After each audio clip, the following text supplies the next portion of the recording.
மத்திய கிழக்கு போர் பதற்றம் தொடர்ந்தால் இலங்கையின் பொருளாதாரத்திற்கு பாதக விளைவுகள் ஏற்படும் என மத்திய வங்கி எச்சரிக்கை விடுத்துள்ளது. மத்திய வங்கியின் ஆளுநர் நந்தலால் வீரசிங்க இந்த விடயத்தை தெரிவித்துள்ளார்.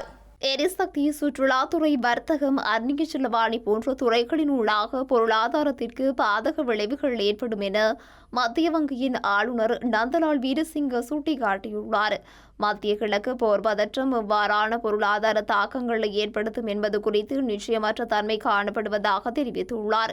இந்த ஆண்டு ஆரம்பம் முதல் ரூபாவின் பெறுமதி ஒப்பீட்டளவில் ஸ்திரமான நிலையில் காணப்பட்டாலும் மத்திய கிழக்கு போர் பதற்றம் காரணமாக பிராந்திய வலயத்தின் ஏனைய நாடுகளில் போன்ற இலங்கையின் ரூபாவின் பெறுமதியிலும் தளம்பல் நிலை பதிவாகி வருகின்றமை குறிப்பிடத்தக்கது. எனவே மத்திய கிழக்கில் போர் பதற்ற நிலைமை நீண்ட காலத்திற்கு நீடித்தால் அது நாட்டின் பொருளாதாரத்திற்கு பெரும் தாக்கத்தை ஏற்படுத்தும் என மத்திய வங்கியின் ஆளுநர் தெரிவித்துள்ளார்.